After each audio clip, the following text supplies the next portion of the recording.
Hey everybody, this is Daryl from the Forest Files, and I wanted to do a video today that shows you guys one of the things that I've been working on lately, and that is a specific piece of software that helps me to triangulate if there's a sound that I pick up on all three of the microphones. I can tell where it comes from, generally.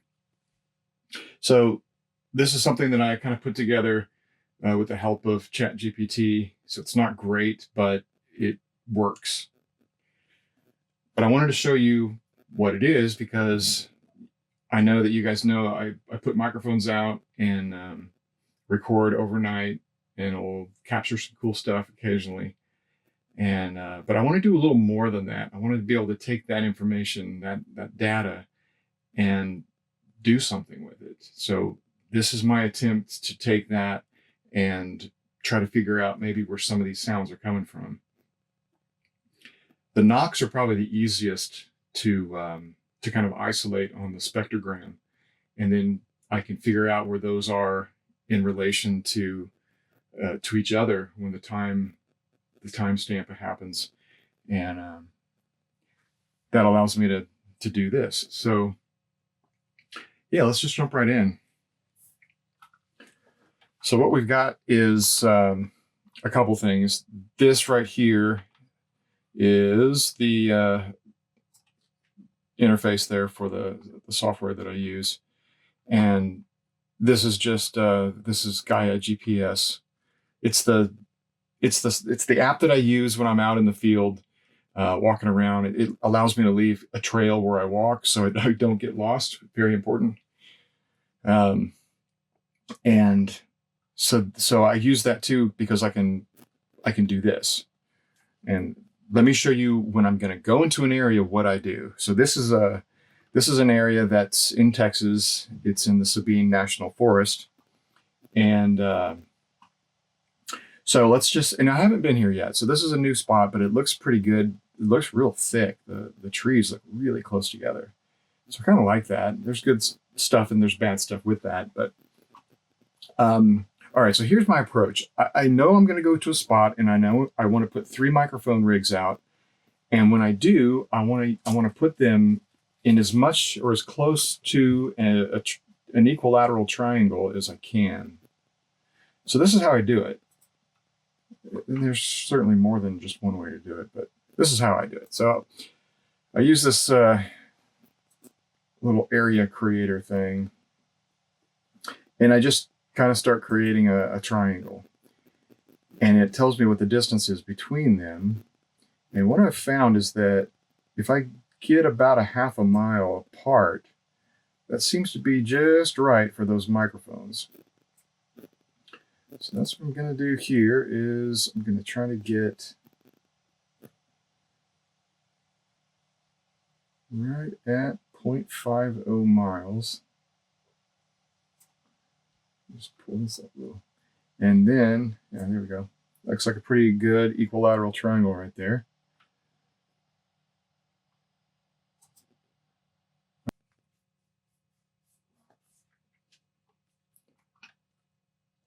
So now I've got my triangle saved.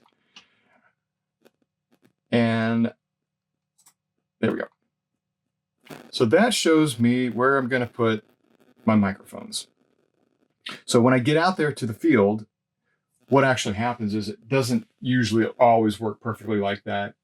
It's usually close. It's within 20 feet, usually. And then wherever I put the mics, then I'll try to capture that coordinate, that GPS coordinate. And honestly, with it being in the trees and with just using a phone, even those coordinates aren't very accurate. And that's one limitation that I have doing this. So I've still been a little hesitant to try to, just to say that this is the real deal. But anyway, it gets kind of expensive to try to get down to the centimeter when you're talking about a GPS coordinate, especially in the forest. So good enough is going to be good enough.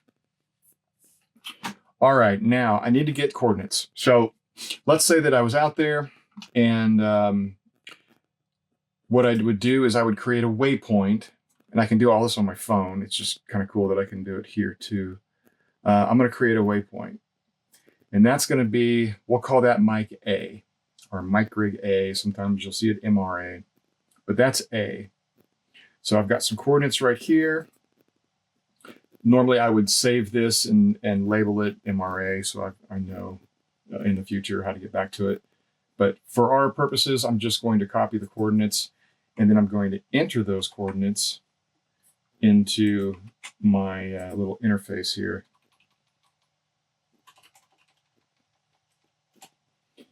And yeah, so, okay, I told you this is a work in progress. So it's not, I should be able to just click it and it separates the two, but right now it's separated as lat and long just because. All right, that's A. Let's call this one down here B. It's kind of getting hard to see where that triangle is, but that's okay. You know, it doesn't have to be a perfect equilateral triangle. It really doesn't. I just like it to be that way because I don't know why. Just do. It really kind of needs to be a triangle, hence the name triangulation. It doesn't have to be a perfect one though.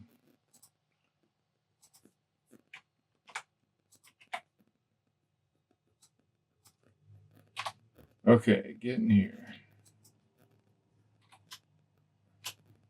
All right, cool. We've got our coordinates. We got mic A, mic B, and mic C. A is at the top of the triangle, B is over here on the left side, and C is on the right. All right, I don't need to save any of this stuff, so I'm not going to worry about it. All righty, now, here's the part where I might just cut to my audio software to show you what the time difference of arrival is going to be on all three of the recordings when you kind of sync them up. Okay, so now I'm going to show you how I take all three of the recordings that I do and kind of stack them on top of each other to line them up and get them time synced together. Then I can start looking at, you know, almost vertically, where do I have some things that all three mics are going to pick up? And from that, I can use that to enter the time difference of arrival. So if you look here, I've already got these. This is a Adobe Audition. And I've got these, I got these tracks all, so there's multiple files that each one of the recordings makes. So I kind of have to put them all together and then I sync them up. I'm not going to go into all that, but these are all synced up over about a 9-10 hour period. And then I'm able to go in with each one of these and put little markers anytime I find something that's interesting, and that's actually how I do my timestamps. So we'll kind of jump ahead. I'm already kind of queued up to where I want to be. And instead of doing a knock, we're just going to go ahead and do a really good howl. And we're going to see where that howl came from in our hypothetical scenario that we've got. All right, so this is mic A. First one's mic A. So what I'm going to do is jump back into the spectrogram.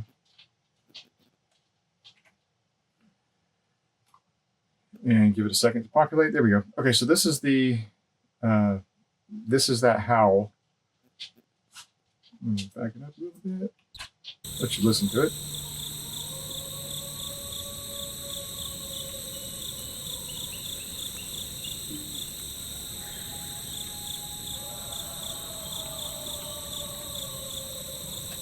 All right, so I'm going to find out where this is coming from. So what I've got is this marker here, and it's lined up pretty close You can kind of zoom in, get in zoomed. Yeah, so if you zoom in too much, it's not going to help. So it is a point where it's too much. All right, that's probably pretty good. And this is how we're going to do it. Let me move my cursor out of the way. Yeah, so we've got this pretty strong arc here. So I'm going to just put this marker right where it's kind of starting to get bright. And I like that. That's pretty close. So now I've got over here what that time stamp would be. 5 hours, 27 minutes, 47.755 seconds. All right, so the important part really is that 47.755 seconds. So I'm going to take that and there it is. You can probably do this on a piece of paper. And I think I would probably do it on a piece of paper, but I'm going to just put it here so you can see it. So MRA, and then let's just say 47.755. All right, so that's our mic A. Now we're going to look at, okay, so now let's look at this one. This would be mic B. Let's get an spectrogram there. You've already heard the howl. Well, I guess you can hear it again.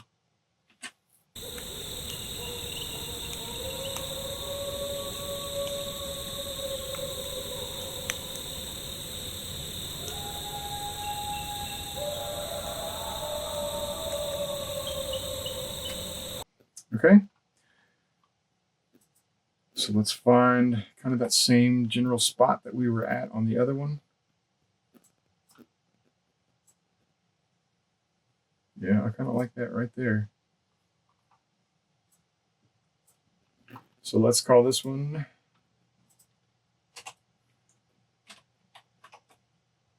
MRB, and we're at 47.844.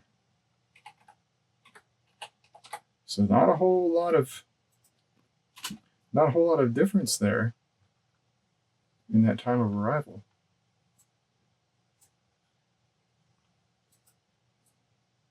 All right, now let's check the last one. You can almost see from here that now we've got more of a difference in time. And it's a little weaker too. It's not as bright, not as strong.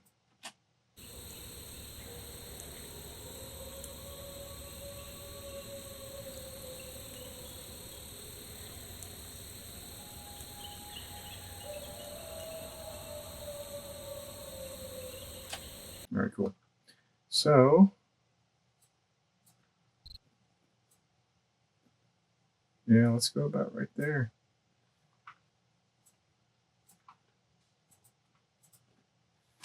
So now we have MRC, and we're at 48.603. All right, so from there, I want to try to get this zeroed down. So the one where the sound arrives first is mic A. It's okay, Amy. Mic A, so let's call that, well, that's going to be 0. I don't have to change that yet because we want to subtract 755 from 844.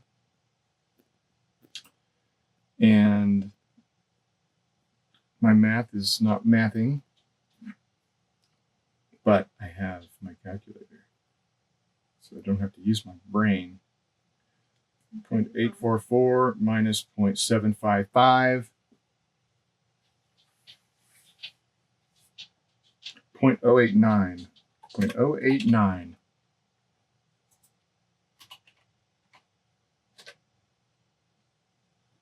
So then we're going to take this one and it's let's go, we're going to have to go 1.603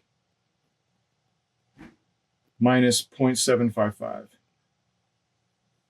And that gives us 0.848.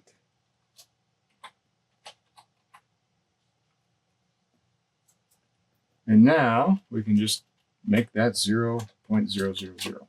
Okay, so not the most streamlined way, but now we have our time difference of arrival. So it arrives at mic A first, and then 0.089, so 89 milliseconds later, it arrives at B, and then 848 milliseconds later, it arrives at mic C.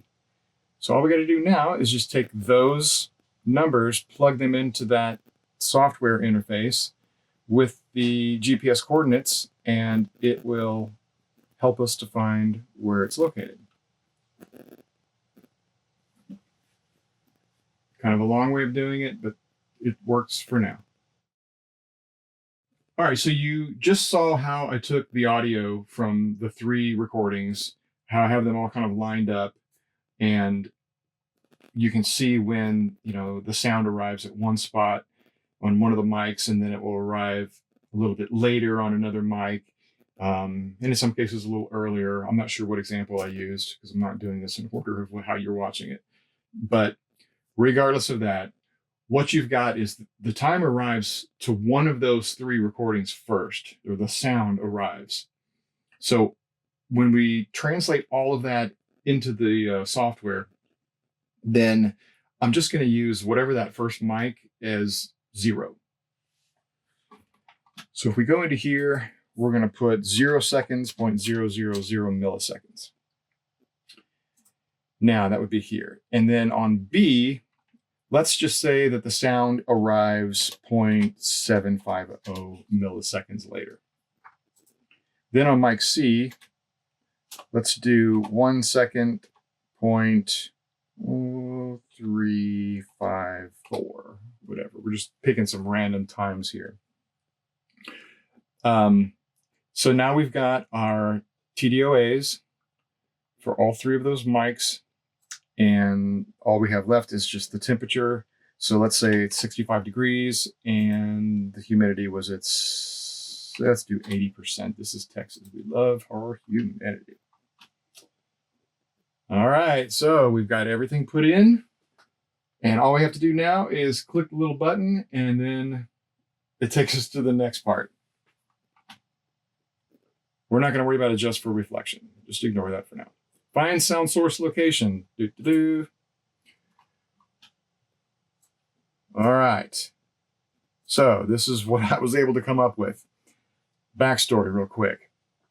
So working with ChatGPT, I thought maybe I could come up with just a standard formula that you could enter those coordinates and enter those differences, the time difference of arrival, and it would just magically plot them and give you the new coordinates.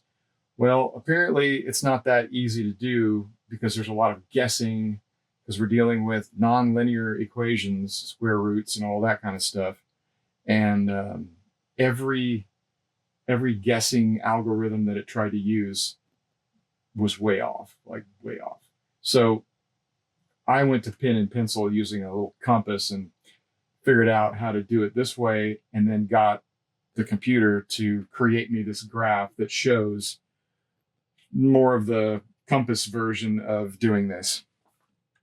So let's look at it real quick and let me explain what we have. So mic A, we've got here, and there's no circle like we have on B. You've got this yellow circle, and on C, you've got this big purple circle.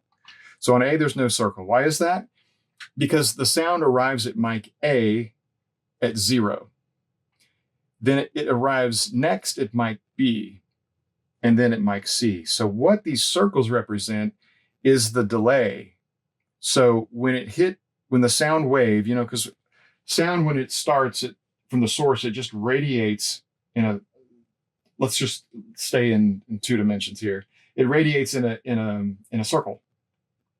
Think of water. If you drop a pebble in the water, it makes that circle, that wave that just expands. So that's all sound does. It just goes in all directions.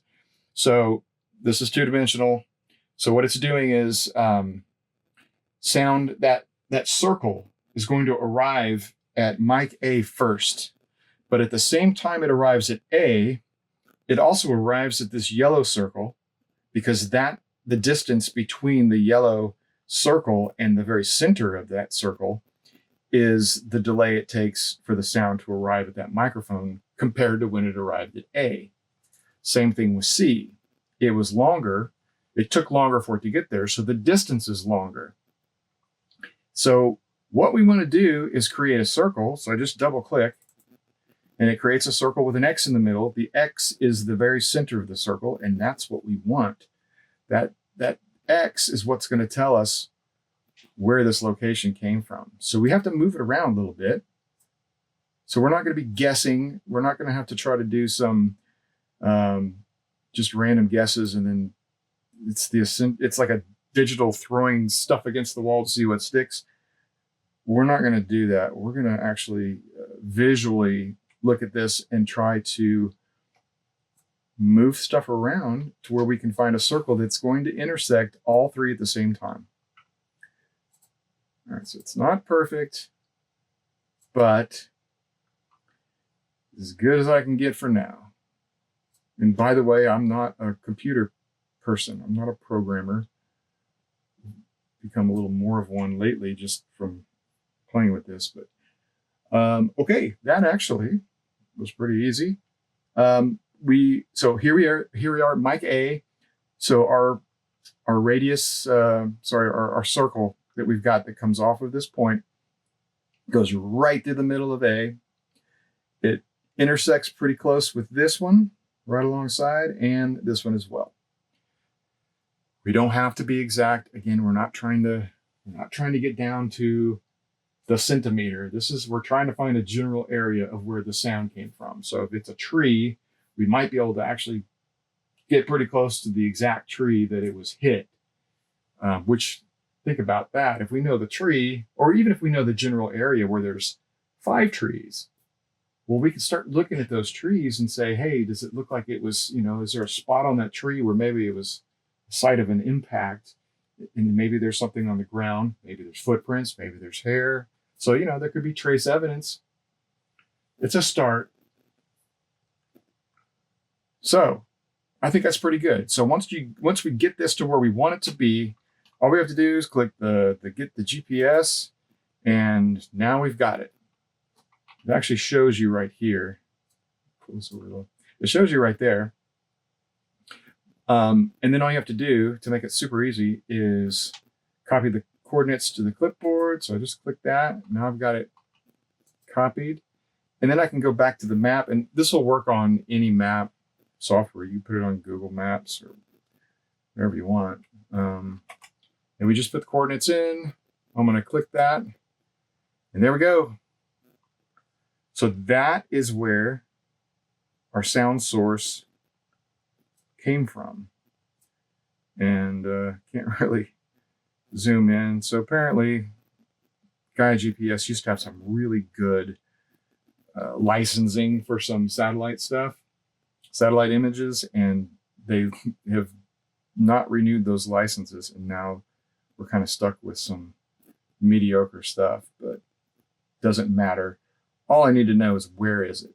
Where is it at? Get me out there with my boots, and I'll figure it out, and I'll find the spot and look around and see what we've got. So that's the tool, and that's kind of cool. So you can start honing in on some of the areas where stuff comes from. And the sound doesn't have to come from within that circle. That's kind of the cool thing about it. The sound, even in this one here, triangle, not circle. The sound doesn't have to occur within the triangle for this to pick it up. The triangle really is irrelevant, whether you're inside or out. So the sound could come from way out. It could even come from way over here. And we're still going to have different times of arrival at each of these 3 mics. So the sound could come from just about anywhere around here. As long as it's picked up on all 3 mics clear enough that you can see where the signature is on the spectrogram, then you can plot it in here. But that's pretty much it. Let me know if you think it's cool, or if you think I'm doing this the hard way and there might be a better way to do it. Because trust me, I would love to know if somebody's got a better way. I would prefer to be able to do it a better way instead of having to spend as much time on this as I have. But I'm not complaining. It was fun. I actually learned some Python, so for whatever that's worth. Okay, cool. That's it. I don't want to take up any more time. Thanks for watching. Don't forget to like, subscribe, share with your friends, all that good stuff that YouTube loves so much.